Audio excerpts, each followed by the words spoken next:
चलिए, so let's start. So today we are going to start with the physical anthropology part. ठीक है. So this was a question.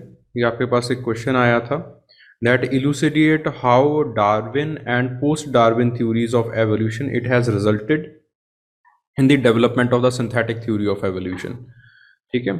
So सबसे पहले question की demand को समझिए कि आपके पास डार्विन की थ्योरी, डार्विन की सबसे पहले आपने जो डार्विन के रिजल्ट्स हैं उनको आपने लिखना है कि डार्विन के रिजल्ट्स क्या निकले, और उसके बाद आपके पास अलग अलग पोस्ट डार्विन थ्योरीज कौन सी आई हैं.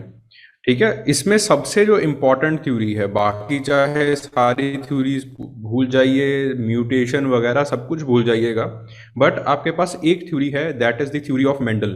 ठीक है. मेंडल की जो थ्योरी है इट वाज रीडिस्कवर्ड. ठीक है. वैसे तो मेंडल की थ्योरी पहले आ गई थी, but then it was rediscovered. इसको जो है वो दोबारा फिर से मेंडल की डेथ के बाद उसकी रीडिस्कवरी हुई. ठीक है. तो मेंडल की जो थ्योरी है वो हेरिडिटी के प्रिंसिपल को समझा देती है. सो डार्विनियन थ्योरीज और पोस्ट डार्विनियन थ्योरीज, इन दोनों को आपने बताना था कि इन दोनों की क्या योगदान रहे इन दोनों चीज़ों के, और किस तरह से इन दोनों चीज़ों की वजह से आपके पास एक सिंथेटिक थ्योरी ऑफ एवोल्यूशन जो है वो बन सका. इसमें आपको सिंथेटिक थ्योरी ऑफ एवोल्यूशन नहीं समझाना है. ठीक है.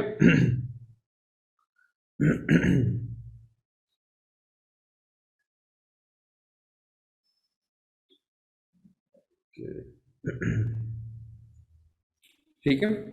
सो सबसे पहले you have to write the Darwinian theory. सबसे पहले आपने डार्विनियन थ्योरी के बारे में आपने लिखना है. That what is the theory. उन्होंने बुक लिखी द ओरिजिन ऑफ स्पीसीज, जिसमें उन्होंने अपनी जो थ्योरी के 5 पोस्टुलेट्स जो हैं वो बताया. That there is over production, there is struggle for existence, there is variation and heredity, there is survival of the fittest, there are origin of the species. तो ये आपके पास 5 पोस्टुलेट्स हैं. इसको याद कर लीजिए. जब डार्विन की थ्योरी आती है या फिर आपके पास ऐसी लमार्क की थ्योरी आती है, जब सबसे इंपॉर्टेंट चीज है वो होती है सिस्टमेटिकली चीज को लिखना. ठीक है. जितना आप सिस्टमेटिकली चीज को लिख पाते हो, आपके उतने ही चांसेस हो जाते हैं अच्छे नंबर लेके आने के लिए. ठीक है. So these are the 5 postulates and then please criticise them. उनको क्रिटिसाइज कीजिए कि ये आपके पास does not explain the effort of use and disuse in and the prevalence of the vestigial organs. Darwin जो है वो डिफरेंशिएट नहीं कर पाते हैं स्पेशलाइज्ड ऑर्गन्स के बीच में, जो रोल है स्पेशलाइज्ड ऑर्गन या फिर ओवर स्पेशलाइज्ड ऑर्गन्स का, जैसे आपके पास आयरिश बियर के एंटलर्स हो गए एक्सेट्रा एक्सेट्रा. ठीक है. तो it does not tells you about the arrival of the fittest, कि फिटेस्ट किस तरह से बना वो नहीं समझा पाते हैं. ये सोमैटिक और जर्मिनल वेरिएंट्स के बीच का डिफरेंस नहीं समझा पाते हैं. ये आपके पास इतना ज़्यादा the individual differences were given primarily importance over the mutations और बहुत सारी चीज़ों के ऊपर ये समझा नहीं पाते हैं कि एवोल्यूशन जो है वो फ्यूचर में किस तरह से होने वाला है, किस तरह से हम इवॉल्व करने वाले हैं. ठीक है. और बहुत सारी चीज़ें मिस हो जाती हैं. इनसे म्यूटेशन मिस हो जाती है, रिकम्बिनेशन मिस हो जाता है. बहुत सारी ऐसी चीज़ें हैं जो कि आपके पास ये मिस कर जाते हैं, ये समझा नहीं पाते. तो इन चीज़ों को समझाने के लिए आपके पास जो है वो पोस्ट डार्विनियन थ्योरीज आती हैं. ठीक है. The post Darwinian theories they start when there is rediscovery of the Mendel's principle, या फिर मेंडल की जो थ्योरी है उसकी रीडिस्कवरी होती है. सो ह्यूगो डोवेरिस, कार्ल कॉलिंस, श्मार्क, तो ये जो आपके पास है ये रीडिस्कवरी करते हैं मेंडल के प्रिंसिपल्स को. और मेंडल के प्रिंसिपल्स ये हैं आपके पास, that there are certain factors. These words जो मैंने कॉमास में लिखे हैं, these words are important. That there are certain factors, और फैक्टर के वर्जन्स होते हैं. ठीक है. फैक्टर्स का मतलब देयर आर जीन्स, वर्जन्स का मतलब क्या है, देयर आर एलिल्स. ठीक है. ये तो आपको पता ही होगा that what is the difference between gene and allele. ठीक है. जीन का मतलब है that I have gene which will make my hair. अब मेरे हेयर का कलर कौन सा होगा वो एलिल डिसाइड करेगा. ठीक है. जो जीन का वर्जन है हम उसको एलिल कहते हैं, जो फैक्टर का वर्जन है हम उसको एलिल कह देते हैं. ठीक है. So each cell it only contain one version of each factor. जो आपके पास ईच गैमीट सेल होता है वो एक आपके पास जो है सिर्फ एक ही उसमें जो है वो वर्जन होता है, सिर्फ एक ही अलेल होता है उसमें, ठीक है। So the parents they contribute equally for the each factor, one version is dominant और दूसरा जो है वो आपके पास रिसेसिव होता है। प्लीज रिमेंबर देम, फैक्टर को रिमेंबर कर लीजिए, वर्जन को रिमेंबर कर लीजिए, these things are important, okay. बाकी जो ये 3 प्रिंसिपल्स हैं इनको एक बार देख लीजिएगा, आप सबको आते ही होंगे, ठीक है। मार्गुलिस की थ्योरी इतनी इंपॉर्टेंट नहीं है, but still if you want to quote you can quote कि आपके पास पहले जो there were only unicellular organism, सिर्फ आपके पास यूनिसेलुलर ऑर्गेनिजम्स थे। फिर धीरे धीरे जो बड़ा ऑर्गेनिज्म था उसने दूसरे ऑर्गेनिजम्स को इनगल्फ कर लिया and they got into the mutualistic relationship. उनके बीच में एक म्यूचुअलिस्टिक रिलेशनशिप आ गया कि पहले आपके पास बहुत बड़ा एक और यूनिसेलुलर ऑर्गेनिज्म था और बहुत छोटे छोटे यूनिसेलुलर ऑर्गेनिज्म थे। तो इन्होंने आपस में जो है वो म्यूचुअलिस्टिक रिलेशनशिप बना लिया कि आपके पास ये जो ऑर्गेनिज्म है ये इसके अंदर चला गया, this organism it is giving protection, ये प्रोटेक्शन देना इसने स्टार्ट कर दिया, and this organism it evolved into mitochondria, this evolved into Golgi apparatus, this evolved into some other organelle, this evolved into some other organelle. तो इस तरह से आपके पास जो सेल का एवोल्यूशन होना स्टार्ट हो गया with the help of the mutualistic relationship. तो मार्गुलिस कहती हैं कि सिर्फ आपके पास कंपटीशन नहीं होता, जैसे डार्विन ने बताया कंपटीशन ही होता जाएगा, ऐसी बात नहीं है। म्यूचुअली बेनिफिशियल रिलेशनशिप्स भी आपके पास जो हैं वो बन सकते हैं, ठीक है। नॉट वेरी इंपॉर्टेंट, इतना इंपॉर्टेंट नहीं है, but Ernest Mayr is very very very very important. Ernest Mayr का एक प्रिंसिपल है स्पीशाइजेशन का प्रिंसिपल। स्पीशाइजेशन का प्रिंसिपल अगेन इट डिफाइंस कि आपके पास किस तरह से आइसोलेशन की वजह से, जो पेरिफेरल आइसोलेशन या फिर कोई जोग्राफिकल आइसोलेशन की वजह से कैसे नई स्पीसीज बनती हैं। कि आपके पास जोग्राफिकल आइसोलेशन आ जाती है, जोग्राफिकल आइसोलेशन की वजह से दे स्टार्ट इनब्रीडिंग की वजह से कुछ जीन्स जो हैं उनकी फ्रीक्वेंसी बढ़ जाती है, जिसकी वजह से आपके पास नई आपके पास स्पीसीज हैं वो बन जाती हैं। तो जो आपके पास स्पीशियाइजेशन है वो 2 तरह का होता है। One is allotropic. एलोट्रोपिक में क्या होता है, this is the original population, फिर एक पॉपुलेशन किसी और जगह के ऊपर माइग्रेट कर जाती है। The other is the centrifugal speciation. Centrifugal speciation में क्या होता है, that the original population it explodes, ये अपने आप को इंक्रीज करती है, और जो सेंटर वाली पॉपुलेशन होती है वो आपस में इनब्रीडिंग करना स्टार्ट कर देती है, और पेरिफेरल जो पॉपुलेशन है वो अलग से दिखना स्टार्ट हो जाती है। दिस इज द सेंट्रीफ्यूगल स्पीशियाइजेशन, ठीक है। देन उसके बाद अगेन वेरी इंपॉर्टेंट बेटिसन, ठीक है। So Bateson he is also known as the founder of genetics. तो उन्होंने भी आपके पास कुछ कंसेप्ट हैं जो कि दिए हैं, उसमें सबसे जो इंपॉर्टेंट कंसेप्ट है दैट इज ये उन्होंने कुछ कंसेप्ट दिए हैं, उनके सबसे इंपॉर्टेंट कंसेप्ट है म्यूटेशंस का, होम्योटिक म्यूटेशंस का, ठीक है। In which an expected body part it can be replaced by another. तो वो कहते हैं कि आपके पास जो म्यूटेशन होता है ये आपके पास बहुत सारे डिस्क्रीट मॉडिफिकेशंस होते हैं जिसको आप म्यूटेशन कह सकते हैं, और ये डिस्क्रीट मॉडिफिकेशन भी अलग अलग ट्रेट जो हैं वो लेके आते हैं। For example polydactyly. अब पॉलीडिक्टाइली को it is not the human characteristics, human characteristic तो यही है कि आपकी 5 उंगलियां होगी, और आपके पास कोई ऐसी रेस नहीं है जिसमें 5 से ज्यादा उंगलियां होती होंगी, but still there are some organisms, some people who have more than 5, जिनके पास 5 से ज्यादा उंगलियां हैं, किसी की एक्स्ट्रा रिब होती है, एक्स्ट्रा निपल होता है। So these are the homeotic mutations, आपके पास ये म्यूटेशंस होती हैं, ठीक है। This is the most important, okay. Then the principle of epistasis it was also given by Bateson, ठीक है। साल्टेशनिज्म करना है कर लीजिए, नहीं तो नॉट वेरी इंपॉर्टेंट, ठीक है। बट मटेरियल्स में this was the name of the work, materials, उसमें उन्होंने होम्योटिक म्यूटेशंस की बात की और एपिस्टेसिस का प्रिंसिपल दिया, ठीक है। So these things are important. ये चीजें जो हैं, these things they have existed between the the theory of Darwin to synthetic theory. आपके पास ये मेजर चीजें हुई हैं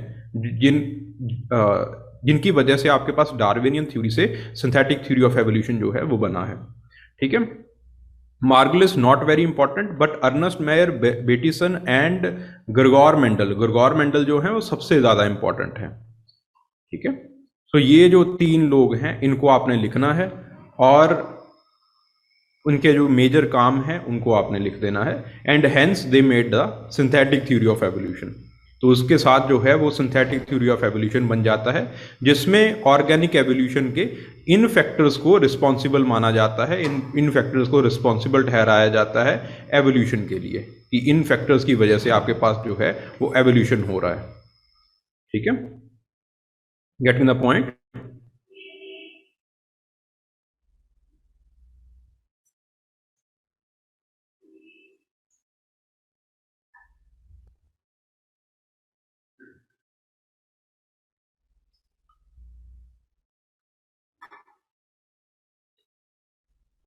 भी मॉलिक्यूलर टेक्निक्स वगैरह मैं आज आपको भेजता हूँ, वो पिछली बार वाला जो है वो हैंड आउट रह गया था एक बार। ठीक है, that I will send you today.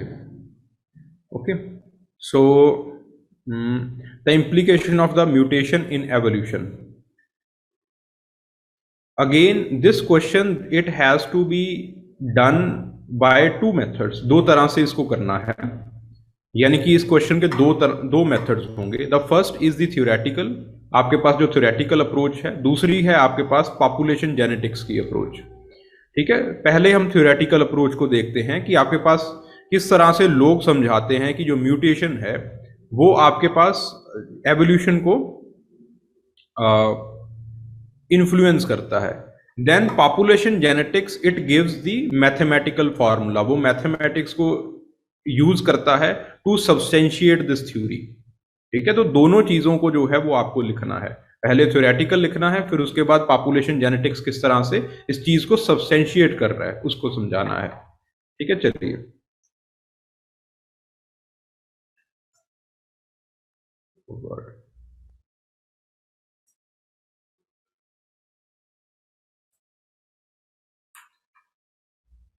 ये क्या हो?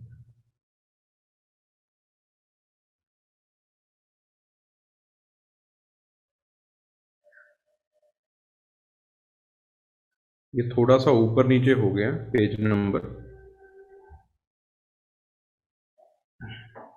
सो जेनेटिक्स एंड म्यूटेशन। सबसे पहले म्यूटेशन किस तरह से आपके एवोल्यूशन को समझाता है या फिर एवोल्यूशन को इन्फ्लुएंस करता है, दैट हैज बीन थ्योराइज्ड बाय डोब्झांस्की। ठीक है, डोब्झांस्की ने तीन तरह से, तीन लेवल्स के ऊपर जो है वो म्यूटेशन और एवोल्यूशन को समझाया है। पहला वो कहते हैं कि ओरिजिन ऑफ रॉ मटेरियल जो है वो म्यूटेशन के साथ होता है। जो जीन्स हैं, क्रोमोसोम्स में म्यूटेशंस होते रहते हैं, they are the raw material for evolution. तो दूसरी चीज है आपके पास जो चेंजेस इन पॉपुलेशन है, जो the changes in the frequency of population, that is due to the combination of the mutations. ठीक है, तो आपके पास बहुत सारी म्यूटेशंस अकमुलेट होती रहती हैं जिसकी वजह से आपके पास चेंजेस आ जाती हैं। पहली चीज है कि mutation it is also a raw material. दूसरी चीज है कि म्यूटेशन जो है जैसे जैसे कम्युडेट होती जाएंगी वैसे वैसे आपके पास जो है वो बड़ी चेंजेस जो हैं वो पॉपुलेशन के अंदर आती जाएंगी। And then it is the fixation of the changes by the reproductive isolation. तीसरी चीज है अगर इसी म्यूटेशंस के साथ आपके पास करनी स्टार्ट कर दे लोग, तो आपके पास म्यूटेशंस की जो फ्रीक्वेंसी है वो बहुत ज्यादा बढ़ जाती है। ठीक है, सो इन तीन चीजों से डोब्झांस्की समझाते हैं कि आपके पास जो म्यूटेशन है वो किस तरह से काम आती है। फिर उसके बाद मुलर। ठीक है, सो मुलर कहते हैं that the mutations they are the dramatic discontinuous alterations. ठीक है, तो वो ह्यूगो डवेरिस की जो थ्योरी है, बैलेंस्ड लीथल की जो थ्योरी है, उसको वो यूज करते हैं और वो बताते हैं कि म्यूटेशंस को समझाया नहीं जा सकता, they are the sudden expressions of the traits. ठीक है, they are the sudden expression of the hidden traits. ठीक है, सो H.J. मुलर जो हैं वो ये समझाते हैं कि आपके पास म्यूटेशन को बताया नहीं जा सकता, इसको प्रोडिक्ट नहीं किया जा सकता, ये आपके पास बीच बीच में कुछ एक्सप्रेशंस आ जाते हैं। ठीक है, mutations they are like these high jumps. इस तरह से आपके पास कुछ एक्सप्रेशंस आ जाते हैं, these expressions they are known as the mutations. ठीक है, फिर उसके बाद ह्यूगो डेविस समझाते हैं that according to him the new species they are not found by the continuous variations but due to the certain appearance of the variations that is known as the mutations. ठीक है, और उन्होंने कहा that the mutations they are heritable, this is important, and धीरे they persist in the successive generations. ठीक है, तो ये तीन लोग जो हैं वो म्यूटेशंस को समझाते हैं कि म्यूटेशन किस तरह से जो है वो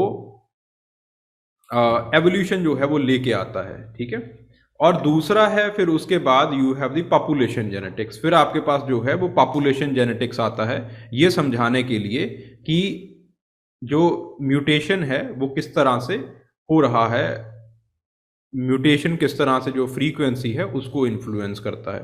then you have to write this formula, तो आपको फिर जो फार्मूला है ये लिखना है। So this is the mutation, थोड़ा सा इधर उधर है, थोड़ा सा देख लेना। So this is the formula, you have to write this formula explains the mutation, ये म्यूटेशन को एक्सप्लेन कर रहा है। ठीक है,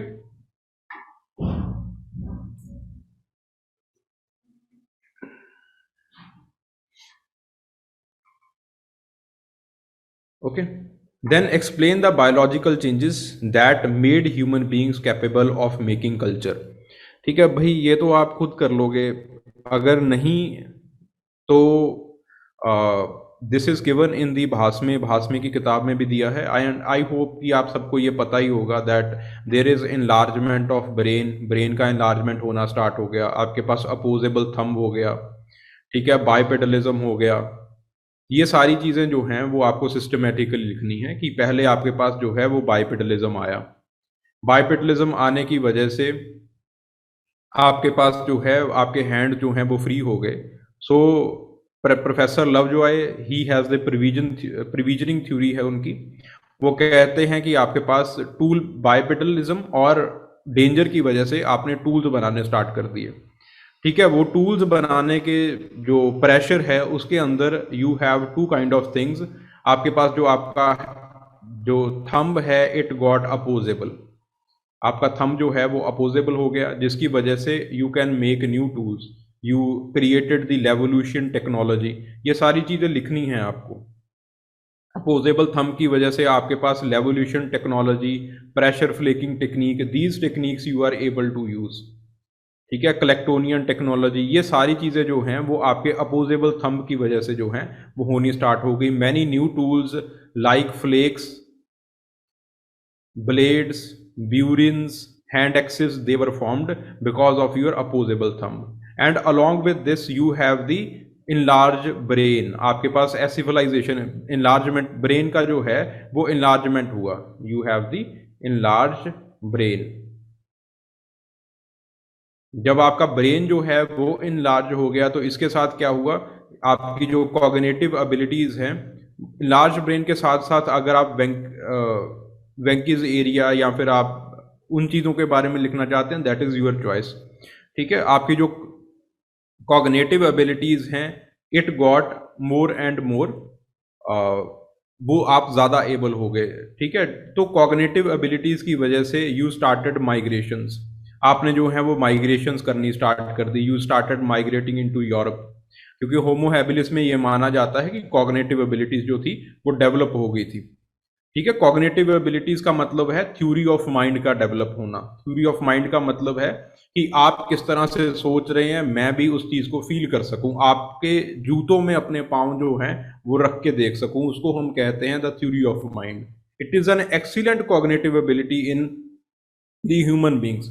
बच्चे जो हैं वो उनके अंदर थ्योरी ऑफ माइंड डेवलप नहीं होता, हमारे अंदर वो थ्योरी ऑफ माइंड जो है वो डेवलप होता है। मुझे पता चल जाता है कि सामने वाला क्या सोचता है, ठीक है, जिसको हम वाइब्स कहते हैं। So that is the theory of mind.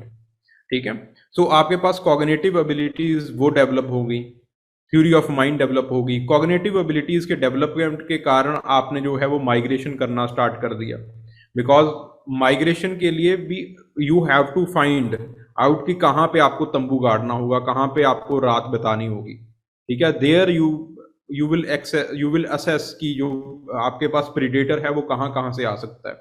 ठीक है, ये जो आपके पास कॉग्निटिव एबिलिटीज हैं these are not in the primates, ये प्राइमेट्स में ज़्यादातर नहीं मिलती हैं, ठीक है।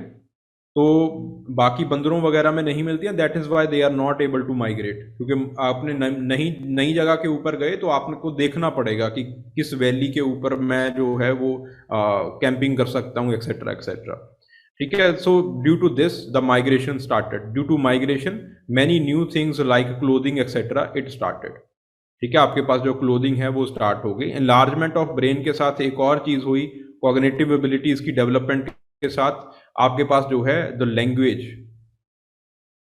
इट डेवलप्ड, लैंग्वेज का जो है वो डेवलपमेंट होना स्टार्ट हो गया, ठीक है। With opposable thumb, with enlargement of brain, with excellent cognitive abilities, one more thing it developed, that is known as the discovery of fire. With the discovery of fire, excellent cognitive ability, enlargement of brain, formulation of tools, you started big game hunting. आपने big game hunting start कर दी, and with all these you have the formulation of society and culture, तो आपके पास society and जो culture है वो develop हो जाता है, ठीक है। तो ये सारी चीजें जो है वो आपको लिखनी है। So the tools that are formed due to the opposable thumb, like flakes, like blades, like burins, many bone tools, ये सारी चीजें अपोजेबल थंब की वजह से जो हैं वो डेवलप होती हैं, हार्पून्स वगैरह सब कुछ अपोजेबल थंब की वजह से है। Enlargement of brain, development of cognitive abilities, ठीक है। For example in Homo habilis there was development of cognitive abilities. With the development of cognitive abilities in Homo habilis and archaic Homo sapiens and Homo erectus also, they were able to migrate, वो migrate कर सके। खैर Homo habilis का इतना migration लंबा चौड़ा नहीं है, बट फिर भी आपके पास Homo erectus and archaic Homo sapien, they were able to migrate, वो माइग्रेट कर सके। They migrated into Europe, Europe वगैरह में माइग्रेट किया, देयर दे फाउंड कोल्ड, ठीक है। They created the clothing, clothing वगैरह जो है वो उन्होंने क्रिएट करना स्टार्ट कर दिया। Along with it the Homo heidelbergensis, जो आपके पास हाइडलबर्जेंसिस है, due to the enlargement of brain he was able to control the fire, तो उसने फायर को कंट्रोल करना स्टार्ट कर दिया, ठीक है। तो फायर के कंट्रोल करने के साथ साथ यू हैड द टूल्स, आपके पास टूल्स भी थी, you started the ambush hunting और big game hunting. With this the development of society it was there. Then the language was created. The origin of language it might be happened in the Homo habilis. वो Homo habilis में हुआ होगा जो language का origin है। जब आपके पास language का ओरिजिन होमो हैबिलिस में हो जाता है, it has a large brain, फिर धीरे धीरे होमो हैबिलिस के अंदर जो है वो ऑब्वियसली कुछ बहुत ही प्राइमोडियल लैंग्वेज रही होगी, कुछ साइन लैंग्वेज वगैरह जैसे चिंपैंजी करते हैं, ठीक है। तो आपके पास जो है then you developed the language, तो होमो हैबिलिस के बाद होमो इरेक्टस वगैरह में अच्छी जो है वो लैंग्वेज डेवलप हो गई।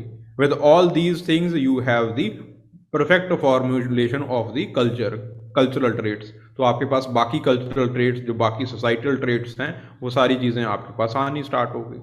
So this is how you have to write, ये सारी चीज़ें आपको जो है वो लिखनी है, ठीक है। Basically you have to interlink what you have done, उन सारी चीजों को आपको इंटरलिंक करना है, okay.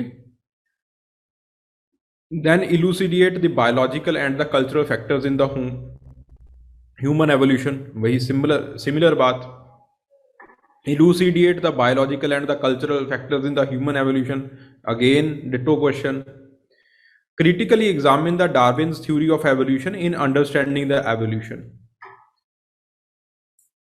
Now see the question is critically examine और critically evaluate, ठीक है। जब आपके पास ऐसा क्वेश्चन आए, इट मीन्स दैट नाउ आपको जो क्वेश्चन है आंसर जो है वो इस तरह से स्ट्रक्चर करना है कि पहले डार्विन के ऊपर किन लोगों का इन्फ्लुएंस रहा, फिर उसके बाद डार्विन के जो पोस्टुलेट्स हैं वो क्या हैं, फिर उसके बाद जो है वो आपके पास डार्विन का क्या क्रिटिसिज्म निकला, और उसके बाद जो न्यू डार्विनिज्म है वो अगर if you have to write, अगर आप लिखना चाहते हो यू कैन राइट इट, कि आपके पास न्यू डार्विनिज्म फिर आता है, you have Kettlewell, you have Davenport etcetera, जो कि आपके पास एक्सपेरिमेंट्स करते हैं और दोबारा से प्रूव करके दिखाते हैं, ठीक है, तो आपके पास नियो डार्विनिज्म जो है वो आता है। कीटवल का एक्सपेरिमेंट लिख देना, ये जो मेमथ्स वाला एक्सपेरिमेंट वगैरह उन्होंने किया था।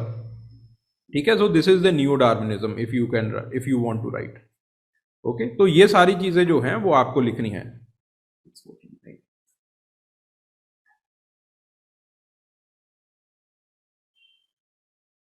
ठीक है, so this is the remark. हाँ, ये आपके पास डार्विनिज्म आ गया। पहले किताब का नाम the origin of species by natural selection 1859। ठीक है, फिर उसके बाद आपके पास यही चीज़ since the environment is changing, उसके साथ आपके पास जो है इंसान को भी, मतलब जो ओरिजिन स्पीसीज हैं उनको भी चेंज करना पड़ता है। फिर उसके बाद क्या क्या इन्फ्लुएंसेस थे डार्विन के ऊपर। यूनिफॉर्मिटेरियनिज्म का इन्फ्लुएंस था, चार्ल्स लियल्स का जो यूनिफॉर्मिटेरियन प्रिंसिपल था। फिर उसके बाद जो वेलेस के आइडियाज थे एवोल्यूशनरी बायोलॉजी को लेके, फिर माल्थस का एसे था जो पॉपुलेशन को लेके, फिर इंडस्ट्रियल रेवोल्यूशन जो हुआ इंग्लैंड में। ठीक है, so these were the influences, ये सारे उसके ऊपर इन्फ्लुएंसेस थे। फिर उसके बाद उन्होंने empirical evidences just right these things कि उन्होंने जो है वो गैलापागोस आइलैंड के ऊपर जो है वो एक ट्रिप किया। फिर उनकी जो 5 पास्टुलेट थी थ्योरी की, ठीक है, आपके पास जो है वो ओवर प्रोडक्शन होती है, फिर उसके बाद स्ट्रगल ऑफ एग्जिस्टेंस होती है, फिर उसके बाद जो वेरिएशन पैदा होती है, वेरिएशन एंड हेरिडिटी, फिर उसके बाद जो है आपके पास जो survival of the fittest, then origin of species. ठीक है, फिर उसके बाद जो है आपके पास कीट, then you have to write the criticism. फिर उसके बाद जो इसके क्रिटिसिज्म्स हैं उनको लिख दीजिएगा। फिर उसके बाद कोई भी एक नियो डार्विनिज्म का एनी वन, फॉर एग्जाम्पल मैंने यहाँ पे कीटवल को जो है वो कोट किया है। ठीक है, तो कीटवल को आप कोट कर सकते हो, उनका जो ममोथ्स वाला एक्सपेरिमेंट था इंडस्ट्रियल इंग्लैंड में, आप उसको जो है वो कोट कर सकते हो। ठीक है, so this is how you have to write. इस तरह से जो है वो आपको चीजों को लिखना है। ठीक है, क्रिटिकली एग्जामिन का मतलब ये नहीं है कि सिर्फ आपको क्रिटिसिज्म करना है, उसका डीप डिगिंग करनी है उस चीज की। Then how the Darwinism it differs from the synthetic theory of evolution. Darwinism किस तरह से synthetic theory of evolution से different है। ठीक है, so this you have to write।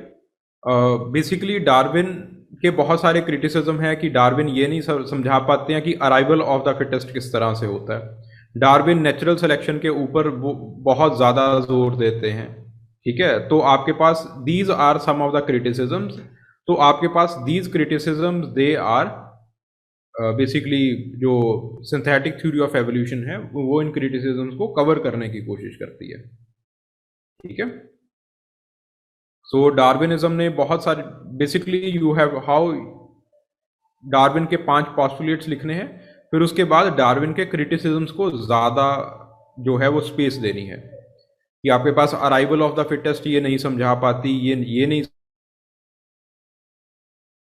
समझा पाती कि आपके पास in future how the evolution किस तरह से शेप करेगा अपने आप को। ठीक है, ये नहीं समझा पाती। और बहुत सारी फोर्सेस होती हैं, जैसे म्यूटेशन एक फोर्स है, रिकम्बिनेशन बहुत एक आपके पास बड़ी फोर्स होती है। ठीक है, आपके पास आइसोलेशन है पॉपुलेशन के अंदर, वो ये नहीं समझा पाती। इनब्रीडिंग बहुत बड़ी फोर्स है। कल्चरल फैक्टर्स को ये मद्देनजर नहीं रखती, कल्चरल फैक्टर को एक मेजर फैक्टर नहीं मानती। ठीक है, तो इस तरह से यू हैव क्वाइट, और आपके पास हेरिटेबिलिटी नहीं समझाती। ठीक है, so there are many criticism of Darwin. Darwin का बेसिक जो है सबसे बड़ा जो अचीवमेंट है वो यही है कि वो समझा पाते हैं कि नेचुरल सिलेक्शन काम करता है। ठीक है, और नेचुरल सिलेक्शन के ऊपर ही वो पूरे का पूरा जो एवोल्यूशन है उसको धर देते हैं। ठीक है, पूरे का पूरे एवोल्यूशन को वहां पे रख देते हैं। ठीक है, तो दिस इज द डार्विनिज्म, ये आपके पास डार्विनिज्म है। First of all you have to write this. ठीक है, डार्विन की जो है वो मटीरियलिस्टिक थ्योरी है। देन उसके बाद आपके पास आती है synthetic theory of evolution. Synthetic theory of evolution जो है वो इन चीज़ों को समझाती है।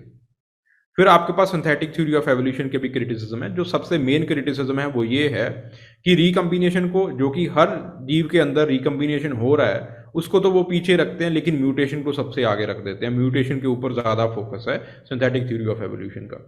ठीक है, बेसिकली ये सारी फोर्सेज जो हैं इनको समझाने की कोशिश करती है synthetic theory of evolution.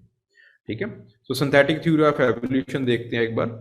that what is the synthetic theory of evolution. The next question is, what is the synthetic theory of evolution? Discuss how the theory helps us for understanding the evolutionary mechanism.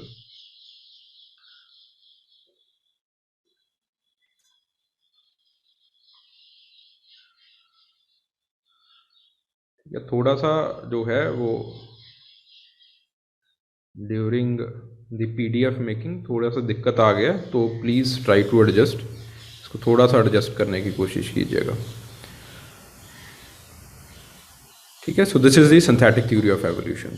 ये आपके पास synthetic theory of evolution है। Synthetic theory of evolution basically these are the postulates कि आपके पास ये factors होते हैं that are responsible for the organic evolution: mutation, genetic recombination, hybridization, natural selection, migration, genetic drift, variation, ठीक है। तो आपके पास तीन तरह से विद 3 वेज या फिर 3 सब डिविजन्स के साथ जो है वो सिंथेटिक थ्योरी ऑफ एवोल्यूशन जो है समझाती है कि किस तरह से पॉपुलेशन जो है या फिर फ्रीक्वेंसी जो है, जेनेटिक फ्रीक्वेंसी जो है वो चेंज होती है। तो पहला वे है पॉपुलेशन डायनेमिक्स, दूसरा वे है जेनेटिक्स एंड म्यूटेशन, तीसरा वे है आपके पास population genetics. With the help of population genetics with the help of mathematics आप पॉपुलेशन जेनेटिक्स में ये बताते हैं कि आपके पास जो आने वाला फ्रीक्वेंसी है वो किस तरह से बिहेव करेगा, या फिर आपके पास जो ये फोर्सेस हैं जैसे म्यूटेशन की फोर्स है वो किस तरह से बिहेव करती है, या फिर जो नेचुरल सिलेक्शन की फोर्स है वो किस तरह से बिहेव करती है। नेचुरल सिलेक्शन इसका जो बिहेवियर है it is always balance selection, वो बैलेंस बना के चलती है। हेट्रोजाइगोट्स को वो ज़्यादा जो है वो पुश करेगी natural selection. In mutation it will create very small changes, और ये धीरे धीरे ये स्मॉल चेंजेस जो हैं वो एक्सपोनेंशियल स्केल के ऊपर ग्रो करते हैं, ठीक है। सो ये आपके पास म्यूटेशन का कैरेक्टरिस्टिक है। Population genetics with the help of mathematics it explains कि आपके पास अलग अलग जो फोर्सेस हैं उनका करेक्टर क्या है, किस तरह से वो इन्फ्लुएंस करने वाली हैं ओरिजिन ऑफ स्पीसीज को, ठीक है। Then population dynamics, population dynamics यहाँ पे यू स्टडी डिफरेंट फोर्सेस, आप अलग अलग फोर्सेस को स्टडी करते हो, ठीक है। सो पॉपुलेशन जेनेटिक्स आपके पास पहले थे Ernest Mayar, that we have done, ठीक है। अर्नेस्ट मायर का हम ऑलरेडी कर चुके हैं, that there is something called speciation, ठीक है। सो द मायर कहते हैं कि आपके पास instead of the entire genome you should consider the target of the selection, ठीक है, कि नेचुरल सिलेक्शन एक पर्टिकुलर चीज को जो है वो टारगेट करता है। फिर आपके पास जूलियन हक्सले आ जाते हैं, ठीक है, वो नई टर्म देते हैं new synthesis, evolutionary synthesis. Basically ये जो सिंथेटिक थ्योरी की जो नई चीज़ें हैं ये जूलियन हक्सले ने ही कंबाइन की हैं। Then T T Thomson Bell and Thomson model देते हैं जो कि मोर्टिलिटी रेट और रिप्रोडक्टिव रेट को समझा रहा है, ठीक है। तो ये फिशेस के ऊपर एक्सपेरिमेंट करते हैं। अगर आप ज़्यादा ओवर फिशिंग करते हो तो भी आपके पास पॉपुलेशन कम हो जाती है फिशेस की। अगर आप फिशेस की ओवर क्राउडिंग कर देते हो तो उसकी वजह से भी आपके पास जो है पॉपुलेशन कम हो जाएगी, क्योंकि रिसोर्सेज कम हो जाएंगे। तो ये समझाते हैं कि आपके पास हमेशा जो है वो माल्थस की थ्योरी के पॉजिटिव इफेक्ट्स नहीं आते। हमेशा जो आपके पास वॉर की वजह से पॉपुलेशन कम नहीं होती। जब आपके पास ओवर प्रोडक्शन करना है इंसान या फिर आपके पास कोई भी ऑर्गेनिज्म ओवर प्रोडक्शन करना स्टार्ट कर देता है तो उसकी वजह से भी आपके पास ऑटोमेटिकली जो रिप्रोडक्टिव रेट है वो कम हो जाता है, ठीक है। तो रिप्रोडक्टिव रेट के ऊपर टी थॉमसन काम करते हैं। Genetics and mutation we have already done, mutation के प्रिंसिपल को समझाया। फिर उसके बाद पॉपुलेशन जेनेटिक्स,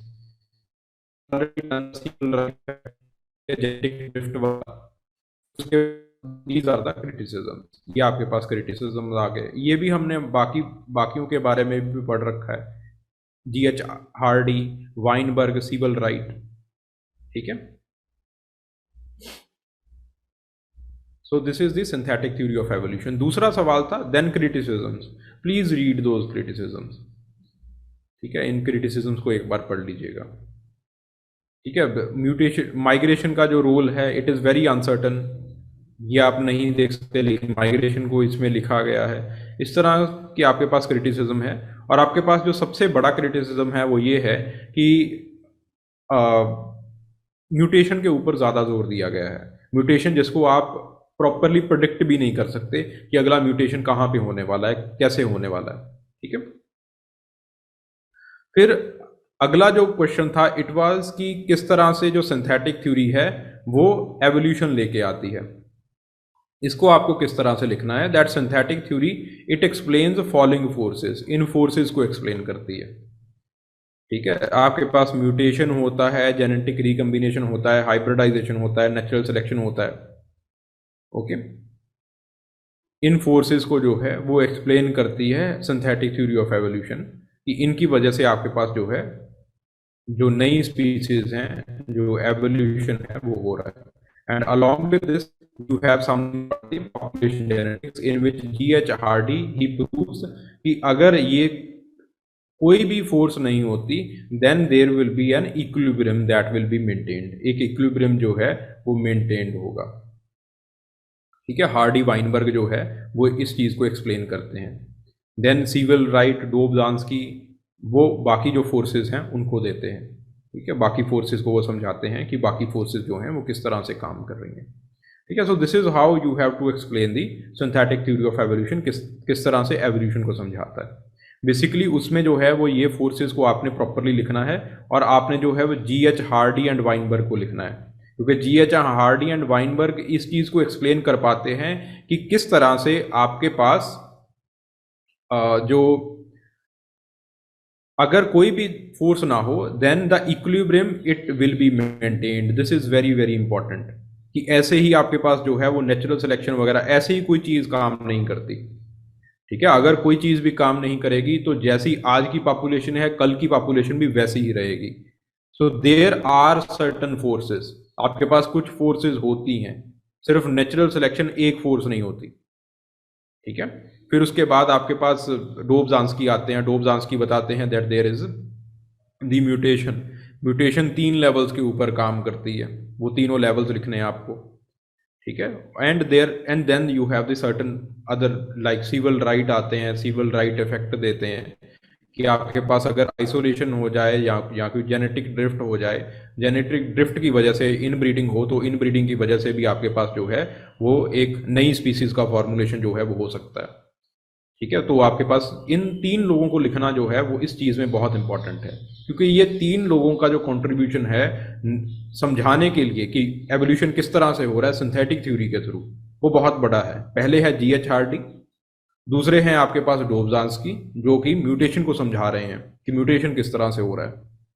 ठीक है, तो म्यूटेशन 3 लेवल के ऊपर होता है, तीनों लेवल्स आपको लिख रहे हैं कि इन 3 लेवल को म्यूटेशन डोबजांस्की ने समझाया।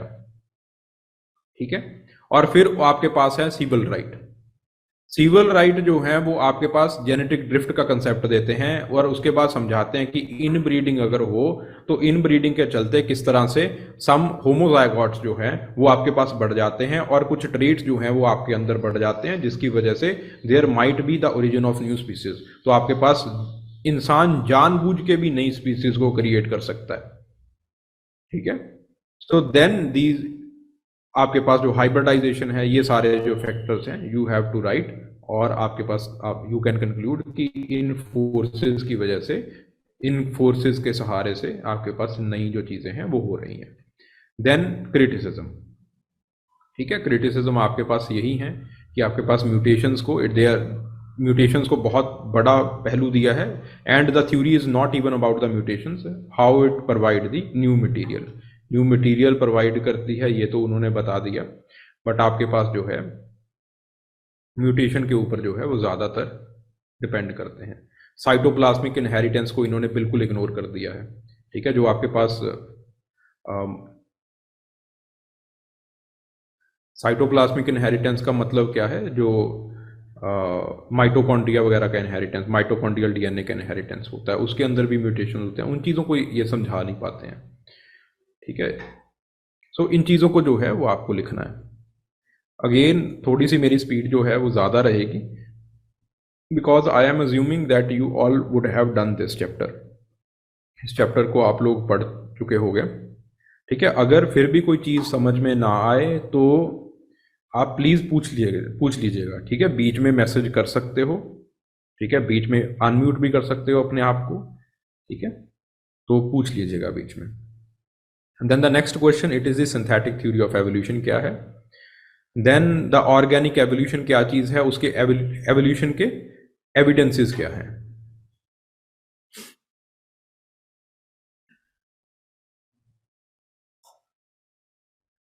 ठीक है, so this is the organic evolution. ये आपके पास ऑर्गेनिक एवोल्यूशन है। ऑर्गेनिक एवोल्यूशन के अलग अलग मैंने डेफिनेशंस दे रखे हैं। डार्विन ने कहा that organic evolution is descent with modification. Weinberg ने कहा that it is the changes in the gene pool of the population. जानुश ने कहा that it is changes in the gene frequency between the ancestral and the descendant population. ठीक है, और changes in the morphology of an organism throughout the time, और the changes in the number of any kind of animal with the major lineage. ठीक है, तो this is the आपके पास ये डेफिनेशन है ऑर्गेनिक एवोल्यूशन का। ठीक है, so please quote the Darwin. Darwin की सबसे बढ़िया और सबसे ठीक ठाक डेफिनेशन है, 3 वर्ड की डेफिनेशन है, डिसेंट विद मॉडिफिकेशन। ठीक है, तो उसको कोट कर लीजिएगा, नहीं तो बटनर जानुश की एक आध डेफिनेशन जो है वो उसको याद कर लीजिएगा। नहीं याद हो रही, वाइनबर्ग की डेफिनेशन याद कर लीजिएगा। ठीक है, please remember the definition. Then उसके एविडेंसेस क्या है। मोर्फोलॉजिकल और एनाटॉमिकल एविडेंसेस हैं। एक बार इसको पढ़ लीजिएगा। 2 तरह के एविडेंसेस हैं, one is homological evidences, other is the analogical evidences. Homology का मतलब है that the homology is the similarity due to the inheritance. आप एक ही एंसेस्टर के हो इसलिए आपके अंदर सिमिलैरिटी है। एनालॉगस ऑर्गन्स का मतलब है आप एक नीश के अंदर आए हो, उसकी वजह से आपके पास जो है वो सिमिलैरिटीज हैं। ठीक है, सो जो आपके पास बेसिक स्ट्रक्चर होते हैं एनालॉगस ऑर्गेनिज्म में, they are totally different, but आपके पास जो ऑब्जर्वेबल चीजें हैं दे आर कंपैरेटिव। ठीक है, वो जो है वो सिमिलर आएंगी। ठीक है, जो आपके पास मोर्फोलॉजी है, एनाटॉमी का मतलब होता है जो आपके पास इंटरनल स्ट्रक्चर है। एनालॉगस ऑर्गेनिज्म में जो आपके पास एनाटॉमी है that will be different, morphology it will be similar.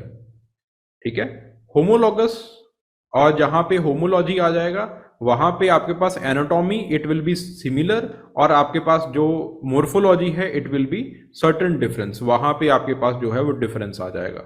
Morphology का मतलब एक्सटर्नल कैरेक्टर, एनाटॉमी का मतलब जो है वो internal structure.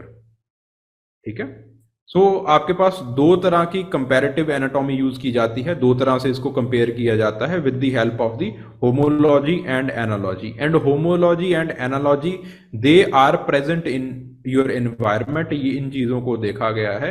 So primarily because of the homology आपके पास ओल्ड वर्ल्ड मॉन्कीज में, न्यू वर्ल्ड मॉन्कीज में होमोलॉजी जो है वो प्रेजेंट है, उसकी वजह से हम ये मानते हैं कि आपके पास कोई एवोल्यूशन जो है वो हुआ होगा। Then there are certain vestigial evidences, vestigial organs हैं आपके पास। ठीक है, विल्टर स्लेम ने आपके पास 100 वेस्टिजल करेक्टरिस्टिक्स रखे हैं मैन के अंदर। ठीक है, for example vermiform appendix, so these are the wisdom tooth. तो ये भी आपके पास कुछ एविडेंसेस माने जाते हैं एवोल्यूशन के। फिर उसके बाद evidences from embryology. So embryology के जो एविडेंसेस हैं it they are based upon the theory of recapitulation और the theory of this is also known as the biogenetic law that is given by Haeckel. Haeckel ने ये दिया था। ठीक है, so this theory states that the ontogeny it capitulates the phylogeny. ठीक है, तो आपके पास जो है ऑन दिस लॉ आपके पास जो है यू हैव आप कंपेयर कर सकते हो। ठीक है, कंपैरेटिव एम्ब्रियोलॉजी का सिंपल सा मतलब है कि आपके पास अगर आप बंदर का एम्ब्रियो देखोगे और ह्यूमन का एम्ब्रियो देखोगे दे विल बी सेम, उसमें सिमिलर कैरेक्टरिस्टिक्स होंगे। ठीक है, अगर आप बंदर तो मैंने ज़्यादा कह दिया, अगर आप प्राइमेट का एम्ब्रियो देखोगे और ह्यूमन बीइंग का एम्ब्रियो देखोगे तो उनके कैरेक्टरिस्टिक्स जो हैं वो आपको सेम दिखाई देंगे। ठीक है, so this is the comparative embryology. ये आपके पास कंपैरेटिव एम्ब्रियोलॉजी है, इससे ज़्यादा जो है वो जरूरत नहीं है। Then the evidences from the paleontology. ठीक है, पेलियोंटोलॉजी का मतलब है जो आप there are evidences, for example Australopithecus के एविडेंसेस हैं, होमो हाइडेलबर्जेंसिस के आपके पास एविडेंसेस हैं, होमो इरेक्टस के अलग, पैकियंसिस मैन के एविडेंसेस हैं आपके पास होमो हैबिलिस के एविडेंसेस हैं. So these evidences they clearly chalk or they clearly substantiates कि आपके पास जो है there is an evolution, कि आपके पास evolution हुआ है. Then the evidences from the biochemistry and physiology. तो आपके पास अगर आप बेसिक जो स्ट्रक्चर है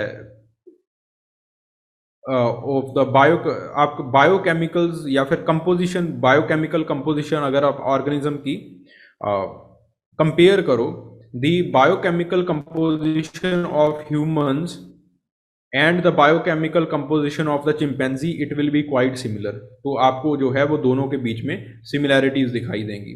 ठीक है, डीएनए बेस पेयर्स के अंदर भी आपको जो है वो सिमिलैरिटी दिखाई देंगी, क्रोमेटिन के अंदर सिमिलैरिटी दिखाई देंगी. So these are also evidences from the biochemistry and the evidences from the taxonomy. Taxonomy के अंदर आपके पास evidences हैं. ठीक है, आप taxonomy draw करते हो, that taxonomy it also mimics the evolution. ठीक है, then there are evidences from genetics. Genetics के अंदर evidences हैं. Then you have, आप जो है वो Y-DNA analysis करते हो, तो Y-DNA analysis में जहाँ पे similarities दिखाई देती हैं आप chalk out कर सकते हो कि they are also your ancestors. So ये जो सारी चीजें हैं, these all things they are the evidences. ये सारी चीजें आपके पास evidences हैं. ठीक है, so you have to write these things. ये आपके पास है. Just remember, सारी चीजें word to word लिखने की जरूरत नहीं है, word to word याद करने की जरूरत नहीं है. Just एक बार remember कर लीजिए कि points लिखे जाएं वहां पे. ठीक है, points ना मिस हो जाएं आपके. सिर्फ उन चीजों को जो है वो एक बार याद कर लीजिए, बस इतना काफी रहता है. ठीक है, so what is the organic evolution? Describe the theories of organic evolution that you can do. Organic evolution की पहले आपको डेफिनेशन लिखनी है, फिर उसके बाद थ्योरीज बतानी है अलग अलग ऑर्गेनिक एवोल्यूशन की. ठीक है, you can write the pre Darwinian theories, Darwin theory, और आपके पास जो है वो post Darwin theory. Pre Darwin theories में ज्यादा जो इंपॉर्टेंट है वो लमार्क की थ्योरी है, फिर डार्विन की थ्योरी आती है, फिर पोस्ट डार्विन थ्योरी में सबसे ज्यादा इंपॉर्टेंट जो है वो मेंडल की थ्योरी आ जाती है. ठीक है, मेंडल की थ्योरी अगर इसके बाद आप स्पेशलाइजेशन वगैरह लिखना चाहते हो, यू कैन राइट, आप उसको लिख सकते हो. Then the micro evolution. ठीक है, so this is the micro evolution. आई क्लास के बाद मैं ये हैंड आउट जो हैं वो आपको प्रोवाइड कर दूंगा.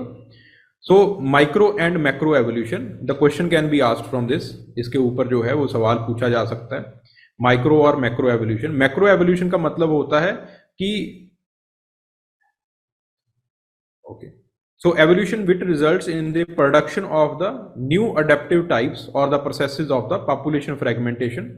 तो आपके पास जहां पे नए स्पीसीज या फिर नए अडेप्टिव टाइप्स बनते हैं, it is known as the macro evolution. उसको हम मैक्रो एवोल्यूशन कहते हैं. So it operates above the species level. ये स्पीसीज लेवल के ऊपर ऑपरेट करता है. ठीक है, जब स्पीसीज में डिफरेंशिएशन आ जाती है, then they are known as the new adaptive types. तो उसको जो है वो हम न्यू अडेप्टिव टाइप्स कहते हैं. This is the keyword. ठीक है, so then these are the features of the macro evolution. ठीक है, ये म्यूटेशन की वजह से होता है. आपके पास जब आप नए इन्वायरमेंटल नीश या फिर न्यू अडेप्टिव जोन में एंटर कर जाते हो तब ये होता है. देन आपके पास एवोल्यूशनरी डाइवर्जेंस होती है. इसमें आपके पास पैरेलल स्पीसीज जो हैं वो बन जाती हैं आपके पास. Here you have created the homologous organism. यहाँ पे आपके पास होमोलॉगन ऑर्गन सिस्टम्स बनते हैं. ठीक है, आपके पास स्पेशलाइजेशन इसके अंदर होती है. Then this is the example of the macro evolution. Macro evolution का example. Any you can give any example of macro evolution. आप जो है वो न्यू वर्ल्ड मंकीज और ओल्ड वर्ल्ड मंकीज वाला एग्जांपल भी दे सकते हो. ठीक है, मैंने रेप्टाइल्स और हॉर्स वाला एग्जांपल यहाँ पे लिख रखा है. So you can give any example. Then the micro evolution. Micro evolution it results from the interaction of the elemental forces of the evolution. जैसे mutation, variation, combination, natural selection, इसकी वजह से बहुत छोटे छोटे चेंजेस आते हैं. Small changes, this is the keyword. इसकी वजह से आपके पास पॉपुलेशन के अंदर बहुत छोटे छोटे चेंजेस आते हैं. इसको आप कहते हो माइक्रो एवोल्यूशन. ठीक है, और little mutations.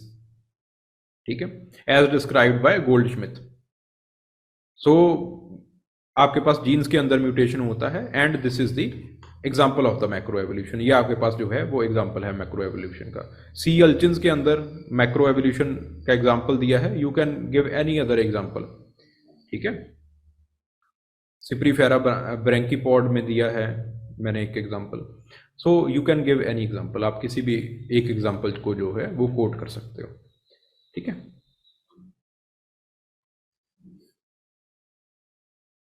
So this is the macro and the micro evolution. Then elucidate the theory of evolution as put by Lamarck that you can do. भाई मुझे लगता नहीं है कि इसको करवाने की ज़रूरत है। Give critical account of the process of the organic evolution as explain and how they contribute to the. I don't think कि इसको भी करवाने की ज़रूरत है कि आपके पास organic evolution किस तरह से होता है और उसने जो है लमार्क ने किस तरह से समझाया, ठीक है। So the next question, it is the biological question. You can write about that, and then the concept of the new physical anthropology.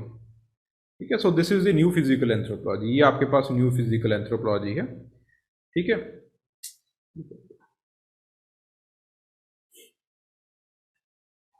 So this is the new physical anthropology. So SL. Washburn, उन्होंने एक article लिखा था the new physical anthropology. उन्होंने कहा कि world war second के बाद, this is 2, 11 नहीं है, दिस इज 2, ठीक है। तो वर्ल्ड वॉर सेकंड के बाद जो है आपके पास दो तरह की आपके पास फिजिकल एंथ्रोपोलॉजी आ गई, एक थी ओल्ड, एक थी न्यू, ठीक है। तो न्यू के अंदर एक एनालिटिकल फेज आया जिसमें आपने जो है वो इसकी ब्रांचेस को बड़ा कर दिया, ठीक है। और टीओ ब्रू उसको नई एक नाम देते हैं जिसको हम कहते हैं बायोलॉजिकल एंथ्रोपोलॉजी। तो आपके पास बहुत सारी ब्रांचेस जो हैं वो इसके अंदर आ गई, ठीक है। जैसे पेलियंटोलॉजी आ गई, प्राइमेटोलॉजी आ गई, ह्यूमन बायोलॉजी आ गई, ह्यूमन और रेशियल स्टडीज आ गई, ह्यूमन इकोलॉजी आ गई, ठीक है। डेमोग्राफिक एंथ्रोपोलॉजी आ गई, मेडिकल एंथ्रोपोलॉजी आ गई, फॉरेंसिक एंथ्रोपोलॉजी आ गई, एंथ्रोपोमेट्री आ गई। So these all they are the branches of the new physical anthropology. ये आपके पास न्यू फिजिकल एंथ्रोपोलॉजी की ब्रांचेस हैं, and then there are the sub branches. For example primatology के अंदर आपके पास कंपैरेटिव एनाटॉमी आ गई, ठीक है। आपके पास रेशियल स्टडीज के अंदर अलग अलग ह्यूमन जेनेटिक्स, सीरोलॉजी एक्सेट्रा, ऐसी जो ब्रांचेस हैं वो आती चली गई। फोरेंसिक एंथ्रोपोलॉजी के अंदर आपके पास बहुत सारी ब्रांचेस हैं। You don't need to do that, just remember these branches. इन ब्रांचेस को जो है वो रिमेंबर कर दीजिएगा, यानी कि जो हॉलिज्म है वो बढ़ गया फिजिकल एंथ्रोपोलॉजी का, ठीक है। For example in the forensic anthropology, forensic anthropology के अंदर आप जो है वो फोरेंसिक स्टडीज जो कि बायोलॉजी का हिस्सा है, जो कि इन्वेस्टिगेशन का हिस्सा है, उसको आप कंबाइन कर देते हो एंथ्रोपोलॉजिकल थ्योरीज के साथ, ठीक है। Then you have the new branch of the anthropology called the forensic anthropology. Similarly you have the primatology. Primatology में द स्टडी ऑफ प्राइमेट्स, जो कि अलग ब्रांच मानी जाती थी, एंथ्रोपोलॉजी से अलग थी, उसको आपने कंबाइन कर दिया with the you have combined it with the anthropology. तो आपने एंथ्रोपोलॉजी के साथ कंबाइन कर दिया, तो आपके पास जो है वो यू हैव द प्राइमेटोलॉजी, तो आपके पास प्राइमेटोलॉजी आ गया, ठीक है। Similarly genetics, it is different. आपके पास जो जेनेटिक्स है वो बिल्कुल डिफरेंट है। Genetics you have combined with anthropology, उसको आपने जो है वो जो फिजिकल एंथ्रोपोलॉजी है, ओल्ड फिजिकल एंथ्रोपोलॉजी है, उसके साथ कंबाइन कर दिया। You have human genetics. Human genetics के अलग अलग आपके पास जो है वो सब पार्ट्स आ गए। For example population genetics, molecular genetics, developmental genetics, ठीक है, radiation genetics, immunological genetics, experimental genetics, eugenetics, epigenetics, ऐसे आपके पास नए नए जो है वो आप नई नई ब्रांचेस आ गई आपके पास, ठीक है। सो इसी चीज के ऊपर एक और सवाल पूछा था।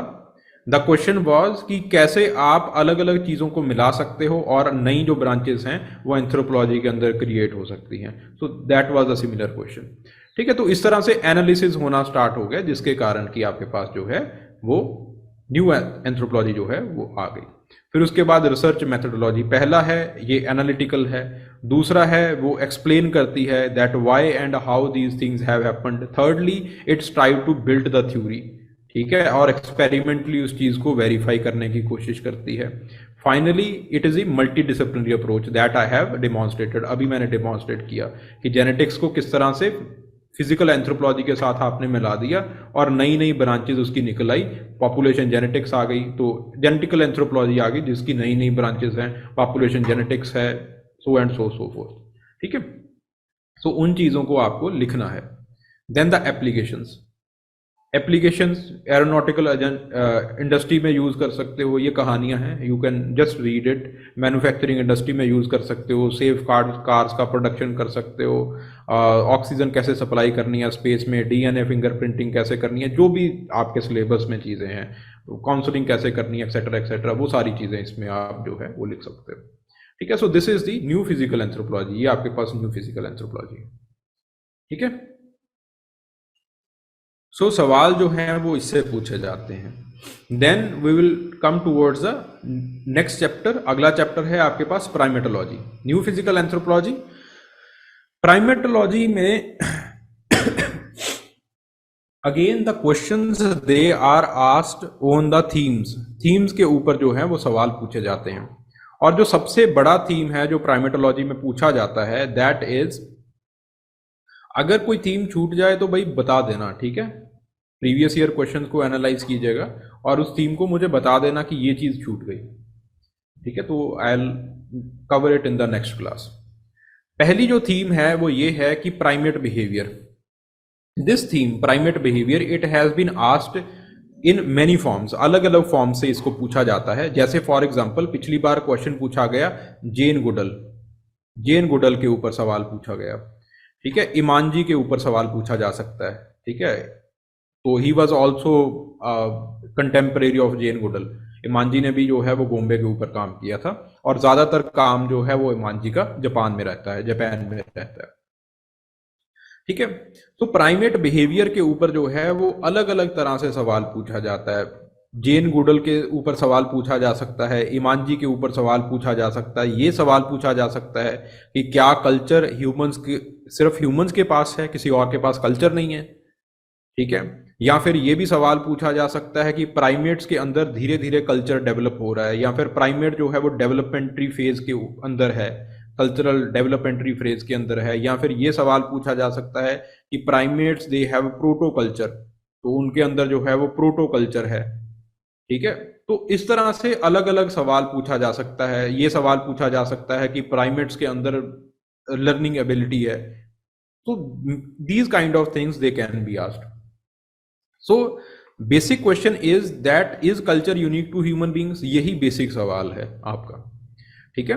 सो culture it refers to the cumulative deposit of knowledge experience, this is the definition of the culture, simple definition of culture. बहुत सारे सोशो कल्चरल एंथ्रोपोलॉजिस्ट थे जैसे ईवी टाइलर फ्रेजर, ये कहते थे कि आपके पास जो है कल्चर सिर्फ ह्यूमंस के अंदर है। फिर आपके पास इमानजी आए, जेन गुडल आए, वैन शेक आए, उन्होंने बता दिया कि आपके पास जो है वो कल्चर प्राइमेट्स के अंदर भी उनको दिखाई दे रहा है। So again the question can be asked on the primate behaviour, right a short note on primate behaviour. So the first is the ecological behaviour, ठीक है। बॉयड और सिल्क ने इसके ऊपर काम किया and it has been observed that their day to day activities they depend upon the range, उनकी range के ऊपर डिपेंड करता है, ठीक है। तो कहाँ पे जाना है, कैसे जाना है, उनका प्रॉपर जो है वो बिहेवियर रहता है। फिर उसके बाद कम्युनिकेशन, डायमंड ने काम किया है इसके ऊपर कि आपके पास जो है वो apes and monkeys they are capable of the symbolic communication, वो सिंबल्स वगैरह यूज करते हैं, ठीक है। आप भी सिंबॉलिक कम्युनिकेशन करते हो, humans they also do the symbolic communication. Jane Goodall उन्होंने कहा कि साइन लैंग्वेज जो है वो चिंपैंजीज के अंदर, गोम्बे के अंदर उन्होंने काम किया और बताया कि साइन लैंग्वेज जो है वो होती है, ठीक है।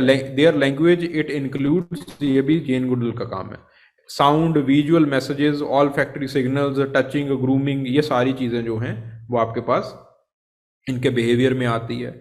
जॉली फ्लॉग ने जो है वो आपके पास सोशल ऑर्गेनाइजेशन में काम किया, तो उन्होंने बताया कि औरंगटान जो हैं वो सिंगल फीमेल और ऑफस्प्रिंग वाला एक न्यूक्लियर फैमिली बना के रहते हैं, ठीक है। आपके पास और सिंगल फीमेल और उसकी ऑफस्प्रिंग्स इकट्ठी रहती हैं और आपके पास एक मैट्रीफोकल फैमिली, ठीक है, एक मैट्रीफोकल फैमिली जो है वो बन जाती है उसकी।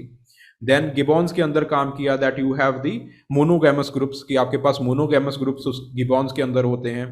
आपके पास मर्मोसेट्स के अंदर पोलियंड्रस फैमिलीज होती हैं। That these things they have choked out by jolly and flog, jolly और फ्लॉग ने ये किया काम।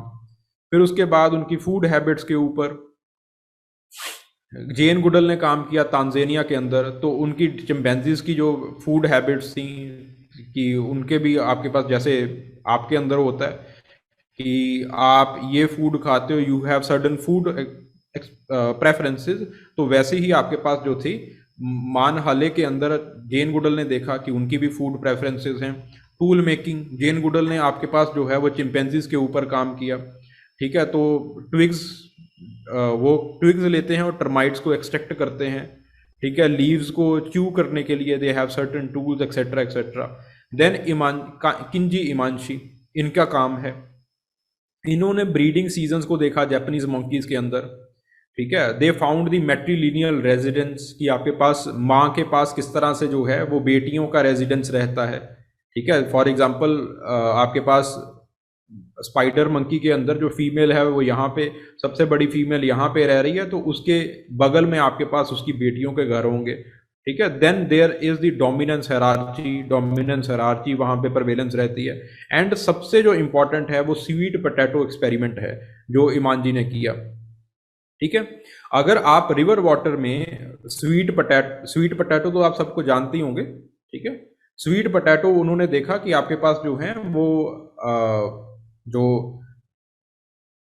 चिंपैंजीज वगैरह हैं और वो क्या करती हैं कि वो जाती हैं और आपके पास रिवर के अंदर जो है वो स्वीट पोटैटो को भिगोती हैं और फिर खाती हैं, ठीक है। तो इसका मतलब क्या है, जब आप स्वीट पोटैटो को सॉल्टी रिवर वाटर के अंदर भिगो देते हो थोड़े टाइम के लिए, तो स्वीट पोटैटो जो है उसके अंदर थोड़ा सा सॉल्ट आ जाता है, ठीक है, हल्का सा सॉल्ट फ्लेवर आना स्टार्ट हो जाता है।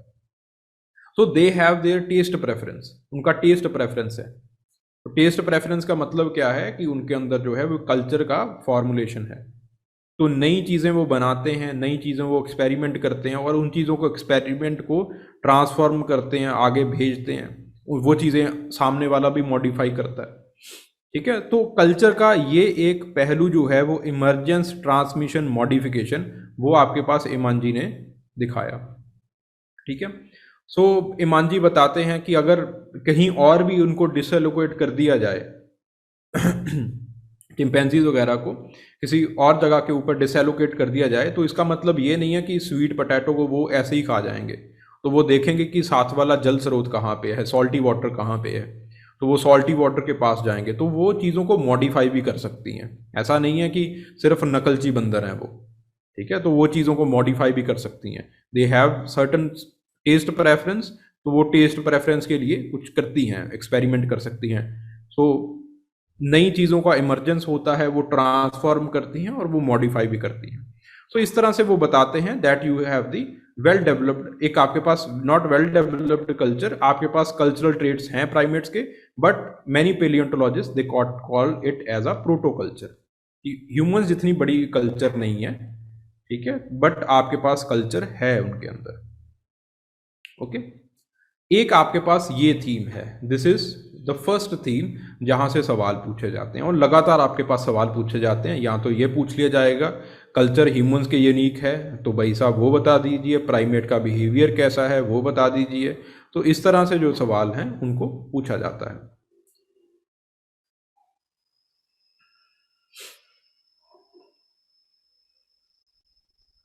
ठीक है।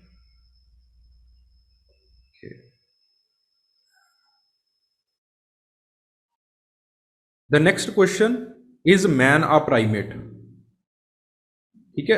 It is again a theme, ये भी आपके पास एक थीम है कि मैन क्या प्राइमेट है या फिर कुछ अलग है इंसान, या फिर हम भी बाकियों की तरह जो हैं वो प्राइमेट्स ही हैं। सो सबसे पहले मवाट की डेफिनेशन आपको लिखनी है, मवाट की डेफिनेशन जो कि जानुश ने अपनी किताब के अंदर लिखी है। जानुश वगैरह का नाम लिखने की जरूरत नहीं है, जस्ट मवाट का नाम लिखो। काफ़ी है। ठीक है, सो मवाद की डेफिनेशन है, प्राइमेट्स जो हैं वो अंगिकुलेट होते हैं, क्लेविकुलेट होते हैं। आई थिंक आपको इन चीज़ों के बारे में पता होगा। अंगिकुलेट होते हैं, क्लेविकुलेट होते हैं, उनके ऑर्बिट्स होते हैं जिनकी ऑर्बिट्स के अराउंड बोन होती हैं। ठीक है, कम से कम 3 तरह के दांत होते हैं एक लाइफ टाइम के अंदर। उनका जो brain, it is always with the posterior lobe, उनके ब्रेन का एक पोस्टीरियर लोब होता है, कैल्क्राइन फिशर्स होते हैं। इनर मोस्ट डिजिट जो है वो आपके पास एक एक्सट्रीमिटी का, मतलब आपके पास या तो अपर लिम्स का जो इनर मोस्ट डिजिट है वो अपोजेबल होगा, या फिर लोअर लिम्स का इनर मोस्ट डिजिट जो है वो अपोजेबल होगा। जो बिग टो है, जो हालक्स है, it is with the flat nail, उसका नेल जो है वो नीचे वाला जो बिग थंब है उसका फ्लैट नेल होगा। ठीक है, केकम it will be well developed. ठीक है, केकम it is a digestive organ. केकम it will be well developed. जो पीनस है वो पेंडुलस होगा, जो टेस्टस हैं वो स्क्रोटम के अंदर होंगे। ठीक है, तो आपके पास 2 पेक्टोरल मेमे होंगे। ठीक है, दीज आर 2 पेक्टोरल मेमे। ठीक है, तो क्लेविकुलेट होगा। So these are the characteristics, ये आपके पास करेक्टरिस्टिक्स हैं। ठीक है, तो जस्ट रिमेंबर 4 to 5 करेक्टरिस्टिक्स, 4 से 5 करेक्टरिस्टिक्स रिमेंबर कर लीजिएगा, that will be more than sufficient. ये आपके पास जनरल करेक्टरिस्टिक्स हैं। ठीक है, along with it the primates they have certain unique characteristics. ठीक है, आपके पास जो यूनिक करेक्टरिस्टिक्स होते हैं। ठीक है, so these are certain unique characteristic. Again remember 2, 3, इनके साथ जो है वो 2-3 जो है वो रिमेंबर कर लेना। ठीक है, और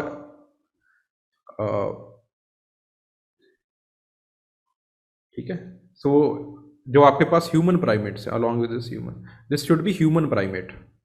यहाँ पे प्लीज ऐड ह्यूमन, रह गया ये ऐड करना। जो आपके पास ह्यूमन प्राइमेट है उसके कुछ यूनिक करेक्टरिस्टिक्स हैं। जैसे फॉर एग्जांपल जो स्नाउट है या फिर मजल है, इट इज रिड्यूस्ड, वो रिड्यूस्ड रहता है।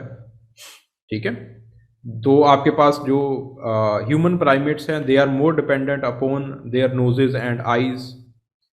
ठीक है, जो आपके पास हैंड्स हैं, they are more refined. Okay, आपके पास पेंटीडिक्टाइलिज्म है। ये सारी चीज़ें आपके पास आ जाती हैं। ऑयल फैक्ट्री सेंटर रहता है ब्रेन के ऊपर। देयर इज आपके पास जो साइज है वो इंक्रीज होता है, ब्रेन का बड़ा साइज होता है। मेल के अंदर पेंडुलस पीनस होता है। ठीक है, जो आपके पास टीथ हैं, they are specially meant for the mixed diet. ठीक है, सिंपल कस्प पैटर्न बन जाता है आपका पैटर्न जो है, इट इज़ क्वाइट सिंपल।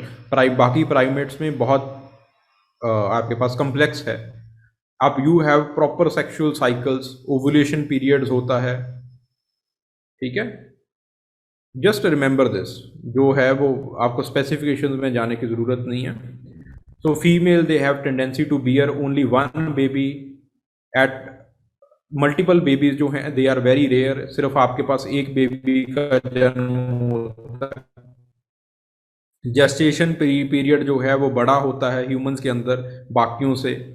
ठीक है, जो नेचुरल लाइफ स्पैन है वो आपके पास इंक्रीज करता जाता है। जो स्टोमक है इट बिकम सिंपल, वो सिंपल हो जाता है। जो बाकी आपके पास वेस्टिजल ऑर्गन्स जो हैं वो आपके पास कम होने स्टार्ट हो जाते हैं। ठीक है, आपके पास seasonal, they are not characterized by the seasonal sexual behaviour like dogs are, like many other primates they also have the seasonal sexual behaviour. Humans के अंदर ये चीज़ें नहीं हैं। So you have to write all those things. ठीक है, they are most of आपके पास वो जो आप ज़्यादातर ह्यूमंस हैं, ज़्यादातर ह्यूमंस का मतलब क्या है, we are considering homos also. आपके पास जो ऑस्ट्रेलोपिथिकस है, हैबिलस है, दैट इज वाई मोस्ट ऐसे वर्ड्स मैंने यूज किए हैं। ठीक है, so most of the human primates they are mostly here I am talking, यहाँ पे जो है वो ह्यूमन प्राइमेट्स की बात हो रही है, दीज पॉइंट्स। ठीक है, तो दे आर मोस्टली सोशल, उनका सोशल बिहेवियर रहता है। ठीक है, सो ये वाली सारी चीज़ें जो हैं वो आपको लिखनी है। तो इसका since the man possesses all the abilities, primates वाली एबिलिटीज भी होती हैं, तो आपके पास जो है वो आपके कुछ मैन के अंदर स्पेशल एबिलिटीज़ भी होती हैं, जिसकी वजह से मैन को जो है वो ऑर्डर प्राइमेट के अंदर रखा जाता है, लेकिन उसकी एबिलिटी जो है वो इन्वायरमेंटल कंडीशंस के हिसाब से ज़्यादा स्पेशलाइज्ड है। That you have to write. So इस तरह से मैन जो है he is a unique primate और he is a unique one among primate. इस तरह से आप जो है वो इसको कंक्लूड कर दोगे। ठीक है। So again this kind of question it has been asked. इस थीम के ऊपर सवाल पूछा जाता है, क्या इंसान प्राइमेट है, या फिर ये सवाल पूछा जाएगा कि इंसान की खास जगह प्राइमेट्स में क्यों है, प्राइमेट ऑर्डर के अंदर इंसान को इतनी खास जगह क्यों मिली है। तो आप ये जो आपके पास 13-14 पॉइंट्स हैं, इनमें से आप 5-6 पॉइंट्स को याद कर लीजिएगा। ज़्यादा पॉइंट्स को याद करना चाहो तो ज़्यादा पॉइंट्स को याद कर लीजिएगा। तो इन पॉइंट्स को याद करके यू कैन राइट कि इंसान के अंदर जो है वो ये खासियत है जिसकी वजह से इंसान को स्पेशल प्राइमेट माना जाता है। ठीक है। प्राइमरीली इन्हीं चीज़ों को याद कीजिएगा कि उसके पास कल्चर है, सोसाइटी है, एक्सेट्रा एक्सेट्रा। ठीक है। ये सवाल पूछा जाता है, इंसान की स्पेशल पोजीशन क्या है, इंसान की क्या पोजीशन है प्राइमेट्स में, ये सवाल पूछ लिया जाता है। तो इंसान की जो फैमिली है, जो होमिनिन फैमिली है, उसको हम अलग बना देते हैं। ठीक है। उसको हम इसलिए अलग बना देते हैं क्योंकि ये सारे कंडीशंस हैं, उन कंडीशंस को लिख देना। ठीक है। सो इस थ्योरी या फिर इस थीम के अराउंड जो है वो आपसे सवाल पूछे जाएंगे। ओके। एक ये थीम है कि मैन प्राइमेट है या फिर नहीं है, मैन की क्या पोजीशन है प्राइमेट्स में, एक्सेट्रा एक्सेट्रा। ऐसी जो सब चीजें हैं वो पूछी जाती हैं। This one we have done. हाँ, एक और चीज पूछी जा सकती है नियो डार्विनिज्म के ऊपर। ठीक है। That we are left with, ये हम भूल गए थे करना। नियो डार्विनिज्म के ऊपर जो है वो आपसे सवाल पूछे जाते हैं। नियो डार्विनिज्म का सिंपल सा मतलब है कि आपके पास there were many scientist like Herbert Spencer, Weismann, Ernest Haeckel, Weldon, Davenport. ठीक है।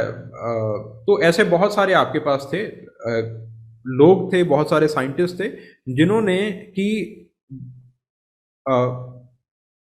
जो डार्विन का बहुत ज़्यादा क्रिटिसिज्म हुआ, उसके बाद लोगों ने डार्विन को छोड़ना स्टार्ट कर दिया और उन्होंने डार्विन को बेसिकली सपोर्ट किया। दोबारा फिर से नए एक्सपेरिमेंट्स उन्होंने किया। फॉर एग्जांपल सैंडर्स का, डेवनपोर्ट का एक्सपेरिमेंट था। सो उन्होंने अपने एक्सपेरिमेंट्स किए और उन्होंने अपने एक्सपेरिमेंट्स के थ्रू डार्विन को रीइंस्टेट किया। ठीक है। तो ये सारी चीज़ें जो हैं वो they make the neo Darwinism. तो ये जो हैं वो नियो डार्विनिज्म बनाते हैं। So just remember the name: Herbert Spencer, August Weismann, Haeckel, Weldon, Davenport, शेंडर। ठीक है। कीटवल, ये सारे न्यू डार्विन हैं। ठीक है। ये नए डार्विन हैं जिन्होंने एक्सपेरिमेंटेशन किया और चीज़ों को दिखाया। So these are the experiments. Weldon का एक्सपेरिमेंट लिखा हुआ है, ठीक है, क्रैब्स के ऊपर। फिर उसके बाद बटरफ्लाइज के डिफरेंट कलर के ऊपर। ठीक है। जो बटरफ्लाई के पॉपे होते हैं उनके डिफरेंट कलर के ऊपर। डेवनपोर्ट का एक्सपेरिमेंट है। ठीक है। चिकन्स के ऊपर। ठीक है। इस तरह से यू हैव डिफरेंट एक्सपेरिमेंट्स। ठीक है। कीटवल का experiment you have done. Kettlewell का एक्सपेरिमेंट है मोथ्स के ऊपर। So then you have the conclusion. ठीक है। सो आप जो है वो इनका कंक्लूजन है। कंक्लूजन में बेसिकली नियो डार्विन के क्या पॉस्टुलेट्स हैं वो लिखे हैं। ठीक है। So these things. So this is the neo Darwinism. ये आपके पास नियो डार्विनिज्म है। ठीक है। So neo Darwins they accepted the Darwinism in the term of the universality of variations, over production, organism, ये सारी चीज़ें होती हैं। नेचुरल सिलेक्शन होता है आपके पास। ओके। तो new Darwinism it does not expect the Darwin pangenesis. Pangenesis का मतलब है सभी के ऊपर ये जो है वो आपके पास न्यू डार्विनिज्म लगेगा, क्योंकि वाइजमैन ने कहा कि आपके पास जर्म प्लाज्म की थ्योरी दी कि सिर्फ आपके पास जब जर्मिनल सेल्स के अंदर ही आपके पास जो नेचुरल सिलेक्शन है वो होता है। ठीक है। हर किसी के ऊपर नहीं होगा। Okay. So neo-Darwinism they emphasize that the natural selection it accounted everything that is involved in the evolution। हर चीज जो है नेचुरल सिलेक्शन के ऊपर डिपेंड करती है। ठीक है। नियो डार्विनिस्ट जो म्यूटेशन है आपके पास सिंथेटिक थ्योरी में म्यूटेशन के ऊपर ज़्यादा जोर दिया गया है। नियो डार्विनिज्म ने ये जो म्यूटेशन का वजन है इसको हल्का कर दिया। नियो डार्विनिस्ट ने कहा कि म्यूटेशन जो है वो इतनी ज़्यादा बड़ी फोर्स भी नहीं है कि नेचुरल सिलेक्शन को पार कर जाए, नेचुरल सिलेक्शन बड़ी फोर्स है। ठीक है, नियो डार्विनिस्ट दे emphasized कि आपके पास the adaptation it is result from the different forces like natural selection, mutation, उनमें से एक फोर्स हो जाती है, बहुत छोटी फोर्स है। ठीक है, इनब्रीडिंग वगैरह ये सारी फोर्सेस जो हैं वो आपके पास होती हैं। ठीक है, so they are some determinants, ये आपके पास डिटर्मिनेंट्स होते हैं, बहुत सारे फैक्टर्स होते हैं जो कि नेचुरल सिलेक्शन के साथ काम करते हैं, but the natural selection it is the bigger force. Okay, so ये सारी जो चीज़ें हैं ये आपके पास नियो डार्विनिस्ट ने दी। Getting the point? So neo Darwinism आपके पास जो है इट बिकम्स इंपॉर्टेंट, ये थोड़ा सा इंपॉर्टेंट है। जस्ट गो थ्रू दिस, एक बार इसको जो है देख लीजिएगा। ओके, देन ये सवाल पूछा जाता है ग्रेजुअलिज्म एंड पंक्चुएटेड इक्विलिब्रियम। ठीक है, जस्ट गो थ्रू दिस, मैं आपको जो है वो एक बार बता दूंगा, मैं इस चीज़ को एक बार आपको सेंड कर दूंगा। ठीक है, that what is gradualism and what is the punctuated equilibrium.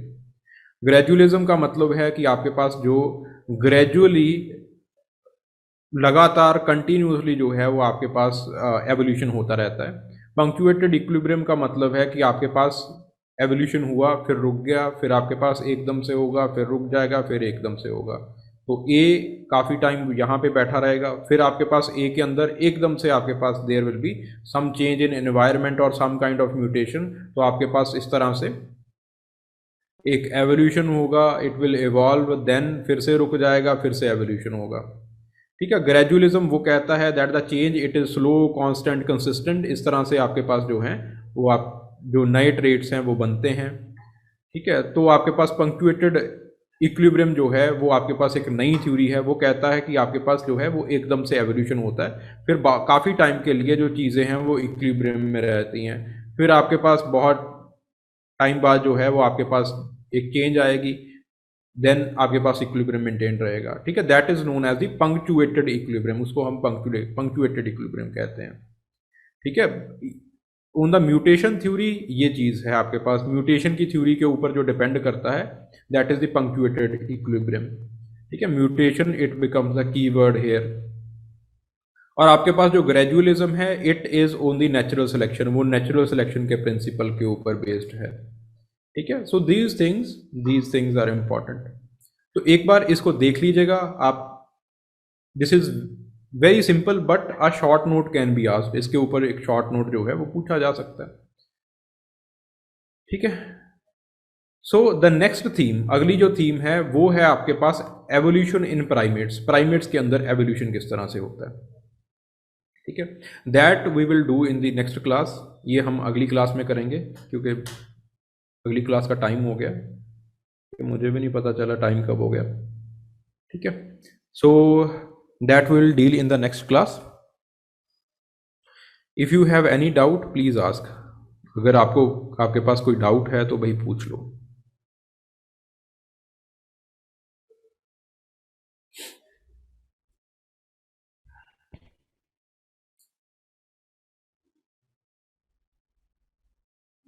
Anybody having any kind of doubt?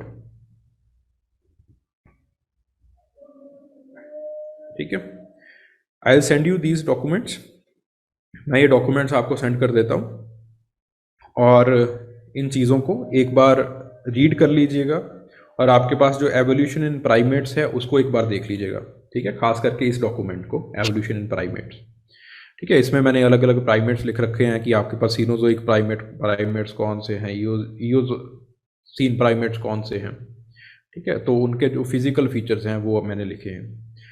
Only this document it is I think more than sufficient, यही काफ़ी होगा। ठीक है, आपका सिलेबस के लिए इससे ही एनालिटिकल सवाल पूछे जाते हैं। एनालिटिकल सवाल इस तरह से पूछे जाते हैं कि एवोल्यूशन किस तरह से हुआ प्राइमेट्स में अडेप्टिव रेडिएशन किस तरह से होता है, एक्सेट्रा एक्सेट्रा। एंड इफ़ कोई एक थीम रह गई है, कुछ रह गया है, कोई सवाल समझ में नहीं आ रहा है, प्लीज़ डू आस्क। हाँ, द फिज़िकल फीचर्स याद करने बड़ी प्रॉब्लम आती है। अब ये तो भाई याद करने पड़ेंगे, इसका तो कोई हाल नहीं है। मैं I will try in the next class कि थोड़ा सा मैं आपको चीज़ों को समझा सकूँ, ठीक है। फॉर एग्जाम्पल प्लेसिड एपिफॉर्म्स बिल्कुल आपके पास रोडेंट्स की तरह होते हैं, उसका डेंटल फार्मूला वगैरह बिल्कुल रोडेंट्स की तरह है। ईओसिन प्राइमेट्स में कुछ आपके पास ट्री ड्वेलिंग चीज़ें आती हैं। सो इस तरह से अगर मैं कुछ चीज़ों को समझा सकूँ तो I will try in the next class कि अगर चीज़ें हो सकें। Okay, anybody having any kind of doubt? भाई किसी का किसी तरह कोई डाउट हो पूछ लो।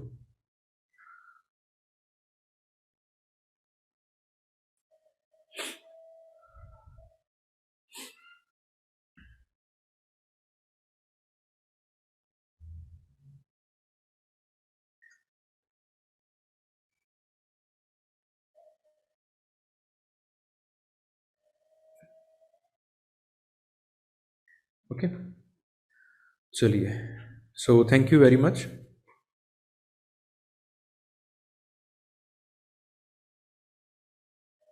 चलिए, okay okay, thank you very much, thank you. ठीक है, so in the next class will try to do the human evolution को करेंगे। Okay, thank you very much, thank you.